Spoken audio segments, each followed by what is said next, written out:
फरमाइएगा, dollar तो नीचे आ चुका है मगर किसान का कोई भी ज़री मुदाखिल नीचे नहीं आया। जब महंगाई की जाती है तो कहते हैं डॉलर महंगा हो गया, अब तकरीबन 50 रुपये डॉलर सस्ता हो गया है, तो कुछ तो सस्ता होता किसान का। बेंजामिन साहब, बिल्कुल आपकी बात सही है।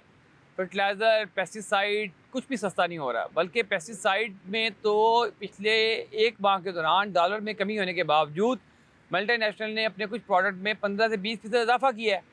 और यूरिया का आप देख लें, यूरिया वही 4100, 4000, 4200 पे है। डीएपी की कीमत दोबारा जो कम हुई थी आज से एक माह पहले 11500 पे आ गई थी, अब दोबारा 12500 पे चली गई है। तो ये तो कीमतें बढ़ गई हैं और डॉलर का इम्पैक्ट ऐसे तो आना ही नहीं है। अब असल मसला ये है कि ये सारे का सारा आपका पेपर इम्पैक्ट है, जो फील्ड इम्पैक्ट है, जिसमें आप फार्मर को फ़ायदा हो वो हो नहीं रहा, ना कंज्यूमर को फ़ायदा हो रहा है। और गवर्नमेंट इसको डॉक्यूमेंटेशन में इस्तेमाल कर रही है, एक जाली आर्टिफिशियल एक इम्पैक्ट आया हुआ है। हकीकत ये है कि इम्पैक्ट वो होता है जो रूट लेवल पे, ग्रॉस रूट लेवल पे आपका है। ग्रॉस रूट लेवल पे तो महंगाई वैसी की वैसी बरकरार है या उसमें इजाफा हो रहा है।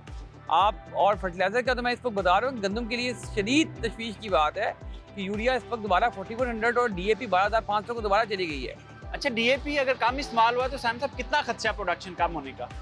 देखिए, डीएपी ज़रूरी नहीं है आप इस्तेमाल करें। डीएपी सोर्स है फास्फोरस का, बुनियादी तौर पर साथ कुछ नाइट्रोजन इसमें शामिल है। तो आप उसकी बजाय, मैं तो हमेशा रेकमेंड करता हूँ कि तेज़ाबी नाइट्रोफास खाद इस्तेमाल करें, वो कहीं बेहतर है। उसकी जो फील्ड में सॉइल यूज एप्लीकेशन एफिशिएंसी है वो डीएपी से कहीं बेहतर है। सैम साहब, ये फरमाएं कि जो धान की कीमत है, मूंजी की कीमत मज़ीद कम हो चुकी है और किसान मुश्किल से अपने अखराजात पूरे कर रहा है। ये 5000 तक गई थी लेकिन अब फिर उससे नीचे आ गई। तो आप क्या समझते हैं कि क्या चावल सस्ता होगा मार्केट में या चावल का रेट वही रहेगा? मैंने अपने घर के लिए कल चावल कायनात 11 परचेज़ किया। मुझे एक मरूफ ब्रांड का चावल 495 रुपये पर किलोग्राम मुझे मिला एक सुपरमार्केट से। कोई कमी नहीं आई। चावल की कीमतों में इस माह में भी इजाफा हुआ है। ये सारे का सारा मिडिल बैंड जो है, या ये मिल वाले जो से शेलर वाले हैं, ये कमाई कर रहे हैं, या इसमें इस वक्त स्टॉकिस्ट आ गया गवर्नमेंट की उस खबर के बाद कि हमने इस साल इसको $1 अरब के बजाय $2 अरब का एक्सपोर्ट करना है पंजाब से और $1 अरब का सिंध से करना है। तो उस खबर के बाद स्टॉकिस्ट बहुत इन्वॉल्व हो गया है। ये बड़ा माफिया है सारा। तो सैम साहब, किसान को तो फायदा नहीं हो रहा है। देखिए, अगर आप 400 रुपये चावल भी अगर खरीद रहे हैं तो इसका मतलब है तो मूंजी भी तो 6-7 हज़ार की बिकनी चाहिए। मूंजी का ये हिसाब है कि आपका जो हाइब्रिड था, जब अगस्त के अंदर उसकी आमद पंजाब के हाइब्रिड की स्टार्ट हुई तो वो 3800-4000 तक गया था। इस वक्त हाइब्रिड आपका 1900 से ऊपर, 2000 से ऊपर नहीं बिक रहा, आधी कीमत पे आ चुका है। जो आपका 86 था वो 3300, 3100, 3200 पे आ गया है। और जो आपका 1509 था वो 5500 से स्टार्ट हुआ था, इस पर वो 3500, 3600, 3700 पर ट्रेड हो रहा है। जी बिल्कुल, जो मिडल मैन और प्रोसेसर है असल में वही मुनाफा कमाता है, किसान कुछ नहीं कमा रहा। सैम साहब, फरमाइएगा कि महकमा ज़राअत के ऑफिसर्स को फी तहसील 3 से 4 गाड़ियाँ दी जा रही हैं, हमारे ज़राए का कहना है। तो आपको क्या लगता है इससे कोई इम्पैक्ट आएगा ज़राअत में? मोहसिन नकवी साहब ने एक अनाउंसमेंट की है कि मैं महकमा ज़राअत पंजाब को हर एग्रीकल्चर ऑफिसर को गाड़ी दूंगा। जनाब, ये एक बहुत ही गलत फैसला है। महकमा ज़राअत पंजाब अपनी एफिशिएंसी लूज कर बैठा है। उनके अफसरान में सकत ही नहीं है कि काम कर सकें। आप गाड़ी दे देंगे एक आदमी को, 8 घंटे में कितने लोगों को विजिट कर सकेगा?